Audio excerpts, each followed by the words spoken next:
I just need a breather. Just 10 minutes, that's all.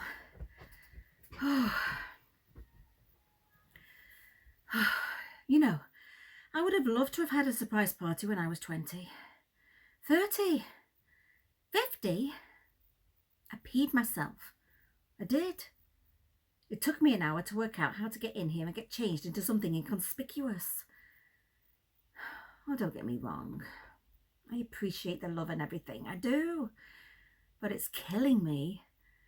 I just blew an entire California wildfire of candles out, with my best friends shouting down my ear holes, "Welcome to middle age! Woohoo!" Middle age. How many people do you know that have reached 100? Middle age. No, the only thing middle about my age is my social status. Oh, and the gifts. Well, they keep coming.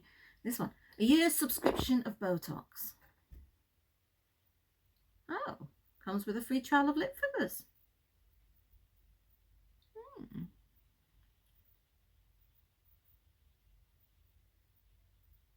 Yeah. Well, that's why I'm on to my 5th. And it's still not making my Spanx feel any more comfier. Well, cheers. Here's to middle age. Woo-hoo-hoo. Fuck 50.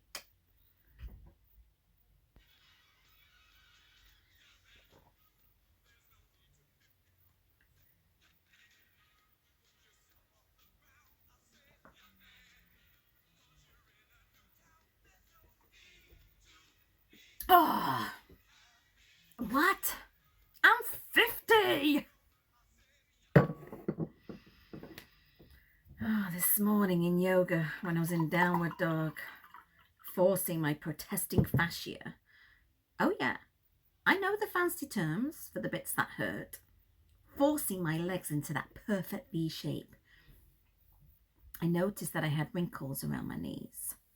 No, like deep, real 80-year-old wrinkles making ripples around my kneecaps.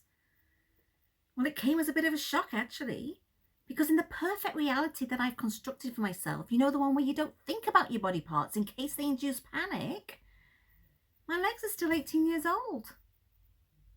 They're thin. They're tanned. They're in shorts. They are bobbing up and down in my boyfriend's white Ford Fiesta as we drive 30 miles above the speed limit to the beach, with our house music blaring, high on life after that last makeout session, which nearly but didn't quite make it to 4th base. In those days, we celebrated that tension between restraint and abandon, didn't we? And these days, well, the mere thought of sex is tiring. I mean, it's exhilarating, but it's exhausting, so there's no waiting, is there? What's time for all that teasing? Just get in there and get it done. After all, I do have a 6 o'clock session of yoga in the morning. And quite honestly, Shavasana's turning out to be better and more reliable than any orgasm I've had in the last 10 years.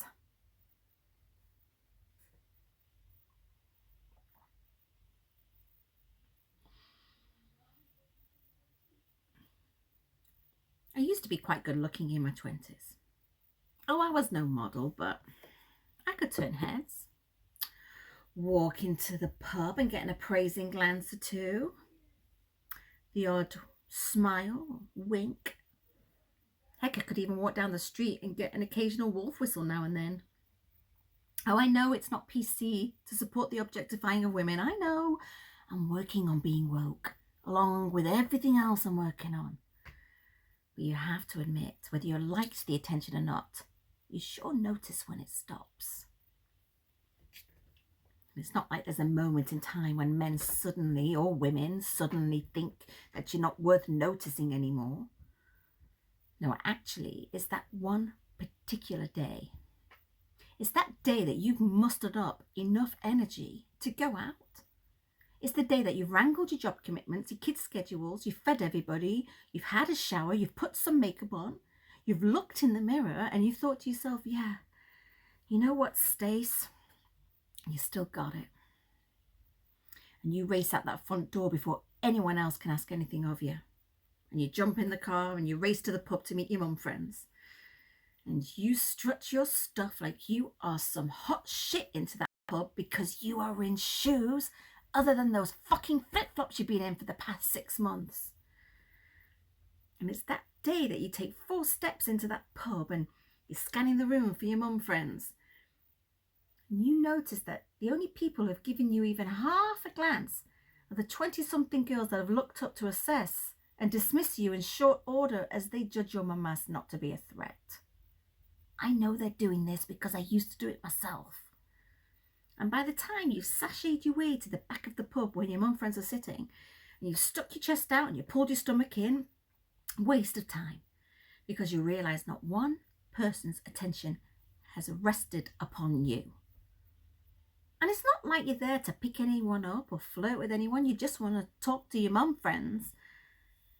But that invisibility hits you like a ton of bricks. And you notice it once, and you notice it all the fucking time. Oh, sorry.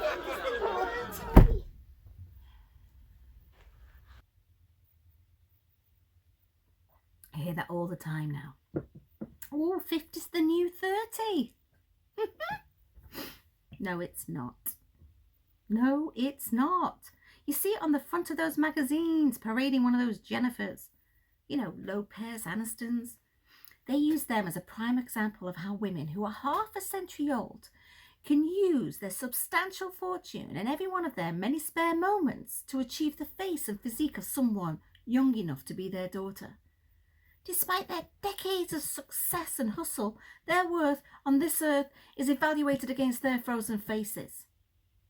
What hope has the rest of us got, whose budget only reaches an Asda-bought mud mask? Let's face it, doesn't do shit, does it?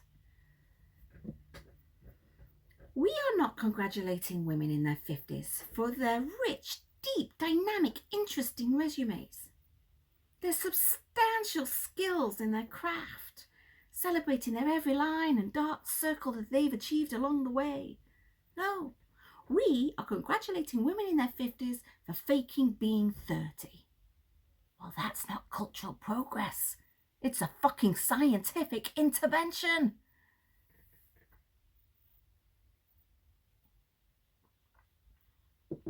When I was in my 20s, I got all the attention and none of the credibility, while men my age would march on by being supported by their potential alone. And now I do have that rich, deep, dynamic, interesting resume.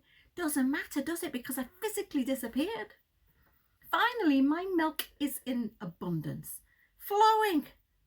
But too late, been sent out to pasture.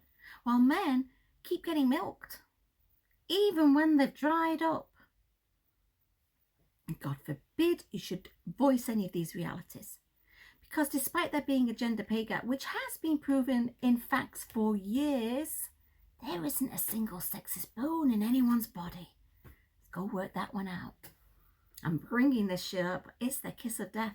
Because now, not only am I a menopausal woman who's physically disappeared, I'm also a complaining, pain in the ass feminist.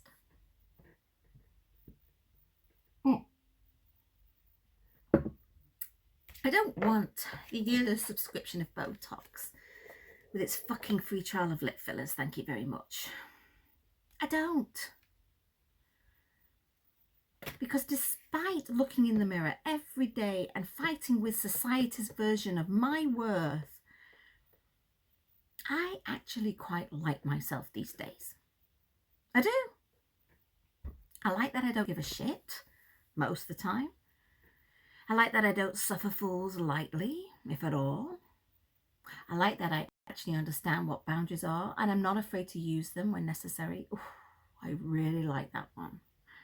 I like that when I see someone sad or depressed, I actually know what to say because I've been there and I've come out the other side clutching on to every last bit of hope and self-respect. I like that when a situation comes up at work, I usually have a solution for it. I like that I know how to do things and how to get things done. I resent that I have to do most of the things all the time. But there does come a sense of pride in knowing that I can stand alone with a full heart and a boatload of resilience for things that would have knocked me down for the count 30 years ago. I look back at all the things that would have broken me, and instead I learnt to bend. And I know it would take one hell of a hurricane to knock this 50-year-old down. So yeah, the Botox can go take a hike. Because using that would be disrespectful, not only to me, but to my contemporaries, with their rich, deep, dynamic, interesting lives that they have worked so hard for. And that is enough. We are enough. I'm enough, just